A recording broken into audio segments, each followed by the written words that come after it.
സംസ്ഥാനത്ത് സ്വകാര്യ ബസ്സുടമകൾ അനിശ്ചിതകാല ബസ് സമരത്തിലേക്ക്. പെർമിറ്റ് പുതുക്കൽ, വിദ്യാർത്ഥികളുടെ കൺസെഷൻ, അമിതപ്പിഴ അടക്കമുള്ള ആവശ്യങ്ങൾ ഉന്നയിച്ചാണ് സമരം. തീയതി ഉടൻ പ്രഖ്യാപിക്കുമെന്ന് സ്വകാര്യ ബസ് ഓപ്പറേറ്റേഴ്സ് ഫെഡറേഷൻ അറിയിച്ചു.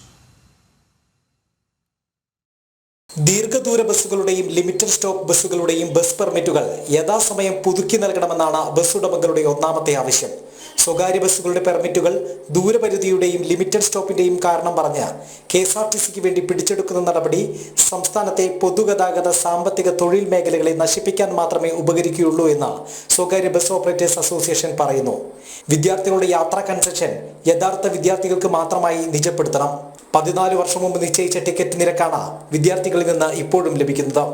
വിദ്യാർത്ഥികളുടെ മിനിമം ടിക്കറ്റ് നിരക്ക് 5 രൂപയാക്കുകയും KSRTCയിലും സ്വകാര്യ ബസ്സുകളിലേതുപോലെ സ്പോട്ട് ടിക്കറ്റ് സമ്പ്രദായം നടപ്പിലാക്കുകയും വേണം. വ്യവസായ സൗഹൃദ സംസ്ഥാനത്ത് ഒരു മുതൽ മുടക്കുമില്ലാതെ സർക്കാർ ഖജനാവിലേക്ക് കോടിക്കണക്കിന് രൂപ അടയ്ക്കുന്ന ഈ വ്യവസായത്തെയും അതുമായി ബന്ധപ്പെട്ട് ജീവിക്കുന്ന തൊഴിലാളികളെയും സംരക്ഷിക്കാനുള്ള ഒരു ബാധ്യതയെങ്കിലും കാണിക്കണമെന്നാണ് പറയുക.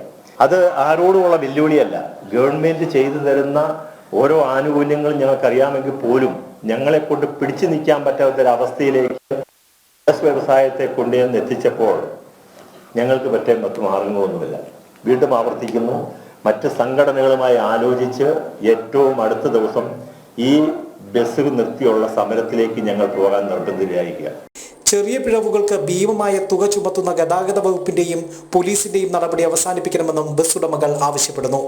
മറ്റു ബസ് ഉടമ സംഘടനകളുമായും തൊഴിലാളി സംഘടനകളുമായും കൂടിയാലോചന നടത്തി സമരത്തിന്റെ രീതിയും തീയതിയും പ്രഖ്യാപിക്കുമെന്ന് പ്രൈവറ്റ് ബസ് ഓപ്പറേറ്റേഴ്സ് ഫെഡറേഷൻ ഭാരവാഹികൾ അറിയിച്ചു. ജനം, കോട്ടയം.